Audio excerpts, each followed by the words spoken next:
So there are so many, you have, we love you very much. Become those who endure negative emotion to a certain degree. In other words, you all have your thresholds. You can put, Esther remembers anything. As she's watching television, she can watch tornadoes taking villages away. Kind of get used to that if you watch CNN enough. You can watch plagues sweep over nations and epidemics take out civilizations, and you kind of get used to that if you read enough history and pay enough attention on a global scale.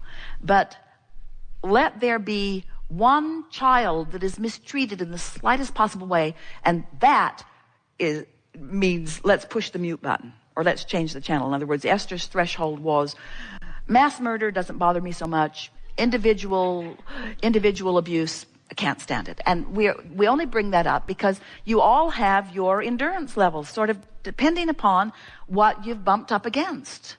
You are not nearly, we love you very much, as picky as we would like you to be about feeling good all of the time. Because you got to understand, we're bragging. Yes, we are. We're bragging. We feel good all the time because we want to.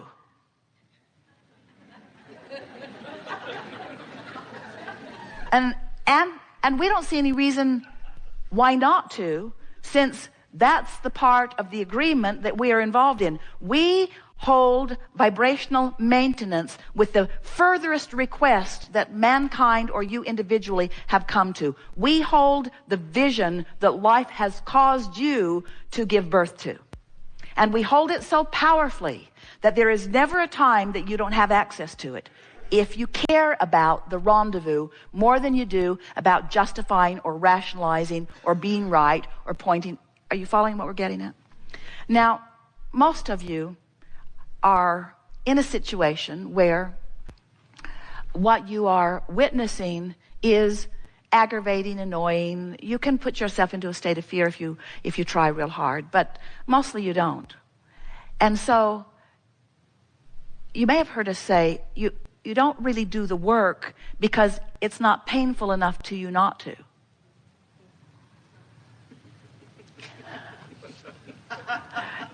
This isn't the basis of teaching that we were wanting to give to you.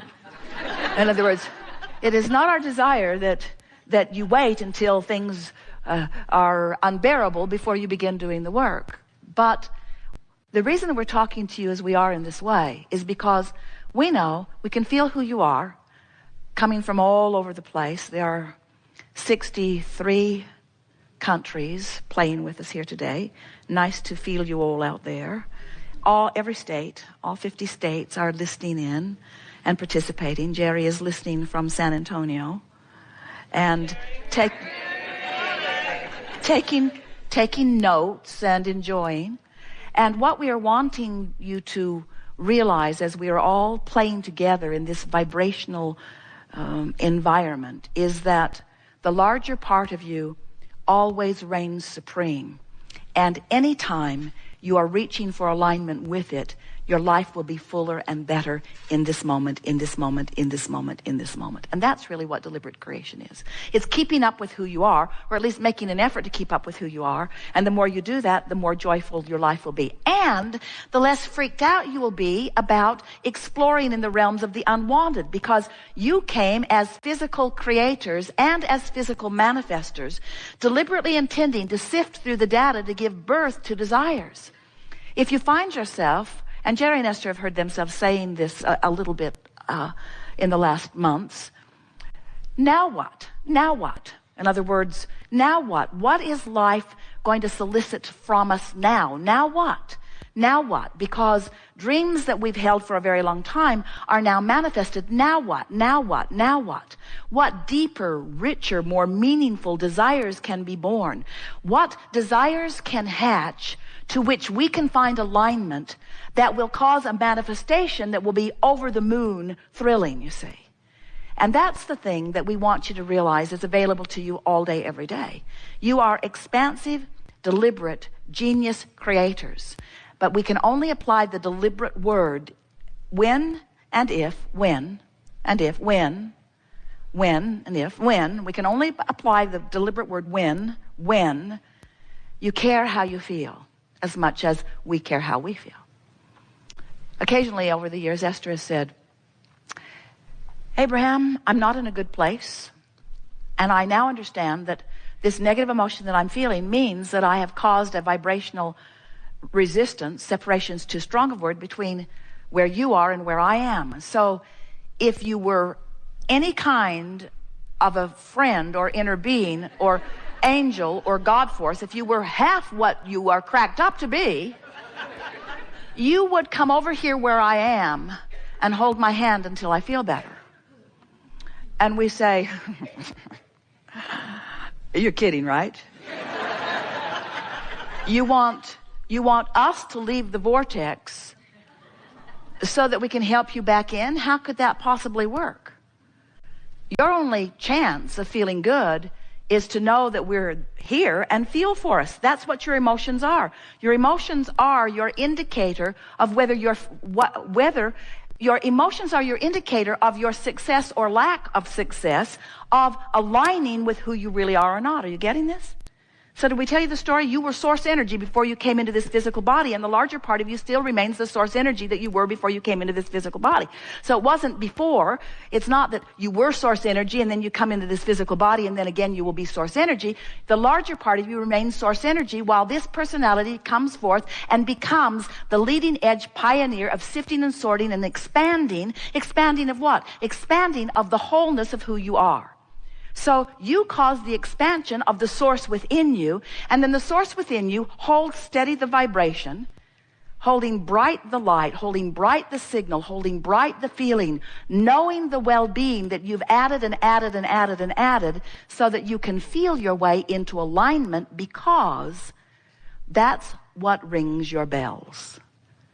Now, many of you say, I don't really get this. So I was source energy, and now I'm focused in this body where I can align with it, but I could not align with it. Tell me again, why would I do that? Why would I do that? Why would I come out into a real world with manifestations that could hold me apart from who I really am? And we say, because you wanted to take the bounce, because you wanted to expand, because if you don't know what you don't want, you can't know what you do want, because the comparison and the contrast is necessary for focusing all things. And since you are an eternal being, you wanted the opportunity to expand. Do you get that? Does that make sense to you logically? So you cause this expansion. So now we'll stand back in your shoes. So, all right, so I get that. I came for the service. That isn't what we said. You didn't come for service. You came for the joy of expansion. Okay, so I came for the joy of expansion. The joy of expansion. I came for the joy of expansion. I came to want things I don't have. Tell me again why? Because there isn't anything that you can't have. And wanting a new thing is what life is. Wanting a new thing is the expansion. It's the breathing of the newness into you and into all that is. Okay. So I sacrificed myself for your expansion. That isn't what we said. You came to explore, to cause expansion, because once that rocket is there, once your vortex has it, once your inner being has become it, now there is a current that calls you, and it is that calling that is the friskiness of life. It's that calling that is the passion of life, you see. If you're not being called, you're not alive. So you keep mixing it up and being called because it feels so good to be called if you're answering the call. It feels horrible to be called if you're not. So you only ask the question, tell me again, why would I do this? Something must have gone terribly wrong. When you're not following, but why would you ever not do that? Why would you ever not let yourself go? Because reality is too compelling. And we say, stop it. Reality doesn't mean diddly squat. Reality is only the current manifestation based upon the most average or the most often or the most chronic often offered vibrations. You see what we're getting at? All right. We've given you the theory. We've given you the conceptual. You sort of understand it. many of you have had enough life experience, because words don't teach, that as we were chewing with you there, you were getting it. You were getting the feeling of it. You were remembering things about it. And now we are eager to talk with you about anything that is important to you. It is our desire to assist you in lining up with what's in your vortex, because we have such full view of who you really are and all that you've become. And we actually can't even really fathom how you stand not being there. We don't even let ourselves go there. We don't try to speculate how you got so strong to endure the less than fantastic vibration that is really you, because we know it's all part of the mix. We just think that in this step 3 process, step 1 is ask, and life causes you to do that all day, every day. Step 2 is source becomes what you've asked for and holds the vibrational frequency of it until you are able to accomplish step 3, which is bring yourself into vibrational alignment with what you've asked for. And so in this 3-step process, you all, not all of you, but pretty much, are pretty heavy-handed on the step 1, which is the ask. And we are excellent at step 2, which is align with what you've asked for and hold the vision of it. And what this gathering is about is at least making the decision that you're going to make step 3 your most important function, because step 1 you can't control. You can't stop observing, you can't stop becoming, you can't stop expanding, you can't stop launching the rockets, you can't stop becoming, but you can hold yourself in vibrational variance with what you've become, which is what every single negative emotion or anything that you don't want that ever happens is about. And when you get the theory of this, then you have to understand that there's never ever a reason for you to ever live in anything that you do not want for very long, because you never get it done and you can't get it wrong. And the reason you can't get it wrong is because it's never done. And the reason that you can't get it wrong is because it's never done, and because the source within you is standing in the most rightness of it, calling you. And if you will just listen a little bit and feel a little bit for a whiff of the alignment with it, it is our promise to you that the manifestation will come so fast on the heels of your alignment that you will prove to yourself that you are a deliberate creator, and that there is nothing that you cannot be or do or have, regardless of where it currently stands. And there will come a time, not so far from now, where you will stand even in the middle of something unwanted, and you will embrace it as the step 1 part of the 3-step process that has a happy ending every time, because you have shown yourself that you are the creator of your own experience, not the controller of circumstances, but the controller of your relationship with your vortex, the controller of your relationship with your vortex, and therefore the allower of your vortex to cause full manifestation of everything that is within it. The money you want, if you could see the dollars you have amassed, you would stop complaining about how much money you don't have today. In other words, if you knew how much potential, and we only use the word potential in terms of manifestation, but we want you to hear us when we say the manifestation is fast on the heels, fast on the heels, fast on the heels. So we have adored this interaction. It is delicious to interact with you. We can feel that you are in an entirely different place of understanding. You can feel the power of the vortex, and your relationship with it has shifted dramatically. We are eager to observe, and we promise you that we will, the manifestational evidence of the vibrational shift that has taken place within you. You now know deliberate creation in a whole new way. And everyone with whom you interact is just going to be this godsend of a reflection of how you're doing vibrationally. It's so nice. Manifestation fast on the heels to let you know where you are. And why would there be such a loving universe that would give you constant feedback about where you are?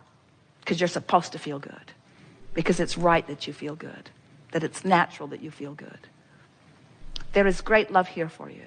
And as always, we remain consistently and insistently, with practice beyond verbal description, in the vortex.